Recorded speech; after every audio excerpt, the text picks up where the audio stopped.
নমস্কার বন্ধুরা, আজকে আমি তোমাদের সাথে শেয়ার করব কাঁচা আলুর দুর্দান্ত স্বাদের একটা রেসিপি। দেখেই বুঝতে পারছো যে এটা দেখতে কতটা লোভনীয় হয়েছে। কাঁচা আলুর এই রেসিপির সামনে চিকেন, মাটন সবই কিন্তু হার মানাবে। একবার খেলে বারবার কিন্তু রিকোয়েস্ট আসবে। তবে আমি যেভাবে রান্না করেছি সেম প্রসেসে তোমরাও রান্না করবে। রেসিপিটা বানানোর জন্য সবার প্রথমে আমি নিয়েছি দুটো কাঁচা আলু। তো এখন নিয়েছি একটা মিক্সিং জার। এই জারের মধ্যে আলুগুলো আমি ছোট ছোট টুকরো করে কেটে নেব। বন্ধুরা, তোমরা ভিডিওটা প্লিজ শেষ পর্যন্ত দেখো। আশা করছি আজকের রেসিপিটাও তোমাদের ভীষণ ভালো লাগবে। আর সত্যিই বলছি, এটা একবার খেলে বারবার খেতে চাইবে। তবে এই রেসিপির গ্রেভিটা ঠিক যেভাবে আমি রান্না করব সেম প্রসেসে তোমরাও কিন্তু রান্না করবে, তবেই কিন্তু আসল টেস্টটা পাবে।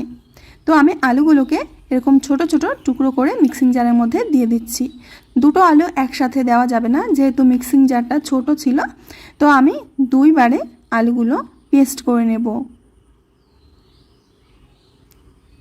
তো প্রথমে একটা আলু কেটে আমি দিয়ে দিয়েছি, এর সাথে দিয়ে দেব 3 থেকে 4টি কাঁচা লঙ্কা।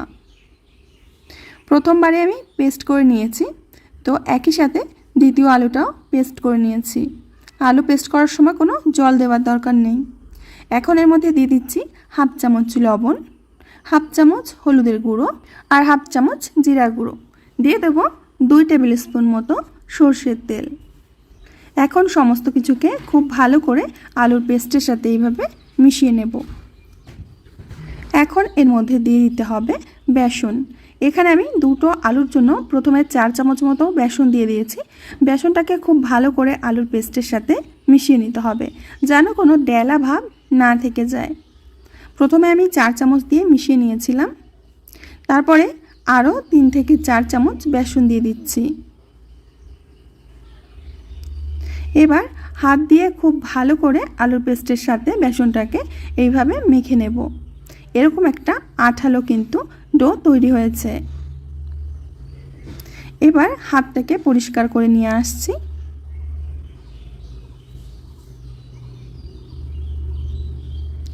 একটা কড়াইতে দিয়ে দেব সাদা তেল। বেশ কিছুটা সাদা তেল আমি দিয়ে দিচ্ছি। তেলটা যখন গরম হয়ে যাবে, গরম তেলের মধ্যে এইভাবে বড়ার আকারে আমরা আলু বেসনের পেস্টটা দিয়ে দেব।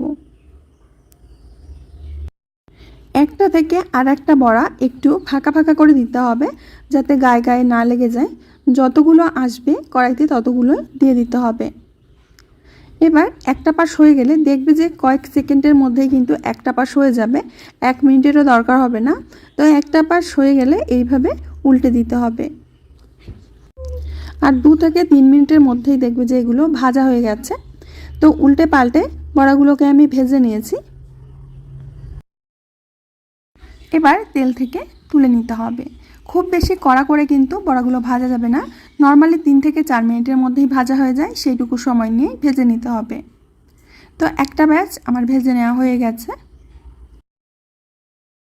একইভাবে আমি দ্বিতীয় ব্যাচটাকেও ভেজে নিচ্ছি।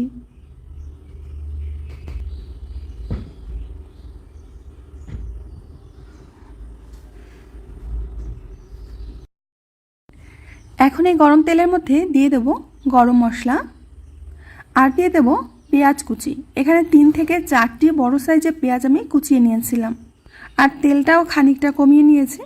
প্রথমে পেঁয়াজটাকে ভেজে নিতে হবে, তবে খুব বেশি লাল করে ভাজার দরকার নেই। মোটামুটি 2 মিনিট মতো ভেজে নিতে হবে। যতক্ষণ আমাদের পেঁয়াজটা ভাজা হচ্ছে ততক্ষণ আমরা একটা মশলা তৈরি করে নেব। মিক্সিং জারের মধ্যে দিয়ে দেব কয়েক টুকরো আদা, কয়েক কোয়া রসুন, বড় সাইজের একটা টমেটো। এবারে একটা পেস্ট তৈরি করব। আর অন্যদিকে আমাদের পেঁয়াজটাও ভাজা হয়ে গেছে। মাত্র 2 মিনিট সময় নিয়ে কিন্তু পেঁয়াজটা ভেজে নিতে হবে। এখন বাটা মশলাটা আমরা দিয়ে দেব। মিক্সিটা ধুয়ে একটু জল দিয়ে দেব। এখন এই টমেটো, আদা, রসুনের পেস্ট আর পেঁয়াজটাকে একসাথে একটু কষে নিতে হবে। মোটামুটি 3-4 মিনিট সময় নিয়ে কষে নেবে। এখন দিয়ে দেব হাফ চামচ হলুদ গুঁড়ো, 2 চামচ ধনিয়া গুঁড়ো। ধনিয়া গুঁড়োটা একটু বেশি করেই দেবে। হাফ চামচ লবণ, 1 চামচ লঙ্কার গুঁড়ো আর 1 চামচ কাশ্মীরি লাল লঙ্কার গুঁড়ো। এখন সমস্ত কিছুকে একসাথে মিশিয়ে কষে নিতে হবে। আর কষবার সময় একটু জল দিয়ে দেব, যাতে মশলাটা নিচে ধরে না যায়। এখন ভালো করে মশলাটাকে কষে নিতে হবে। এখন এর মধ্যে দিয়ে দেব 1 চামচ মতো কসুরি মেথি।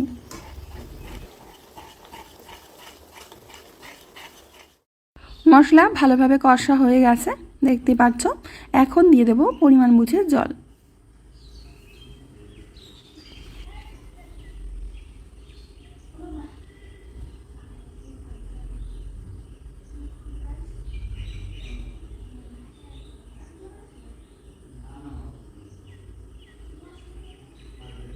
গ্রেভিটা কিছুক্ষণ জাল করার পর দিয়ে দেব আগে থেকে ভেজে রাখা বড়াগুলো।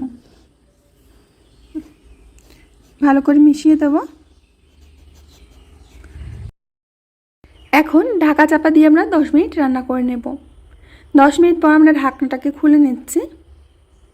এর মধ্যে কিন্তু বড়াগুলো অনেকটাই সফট হয়ে যাবে। ভালো করে নেড়েচেড়ে মিশিয়ে নিচ্ছি। বড়াগুলো কিন্তু একদমই গলে গেছে, বাইরে থেকে একটু ক্রিস্পি থাকবে আর ভেতরে সফট হয়ে যাবে। 1 চামচ গরম মশলা দিয়ে দিলাম। গরম মশলাটা দিয়ে ভালো করে মিশিয়ে নেব।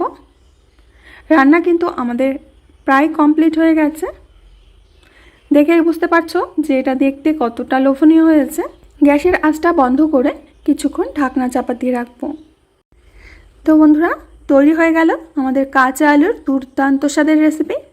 এটা দেখতে যতটা না লোভনীয় হয়েছে, খেতে কিন্তু তার থেকে দ্বিগুণ মজার। হঠাৎ করে যদি চিকেন খেতে ইচ্ছা করে আর বাড়িতে না চিকেন থাকে, তবে এইভাবে কাঁচা আলু দিয়ে তোমরা রান্না করে নিতে পারবে। খেতে কিন্তু একেবারে চিকেনের মতোই লাগবে। এটা ভাত, রুটি, লুচি, পরোটা সব কিছুর সাথে খাওয়া যাবে। তো আমার প্রিয় বন্ধুরা, আমি আজকে এখানেই বিদায় নেব। আবার আসবো নতুন রেসিপি নিয়ে। ততক্ষণের জন্য সবাই ভালো থেকো, সুস্থ থেকো, সকলকে সুস্থ রেখো। আর কমেন্টে অবশ্যই জানিও যে আজকের কাঁচা আলুর রেসিপিটা তোমাদের কেমন লেগেছে।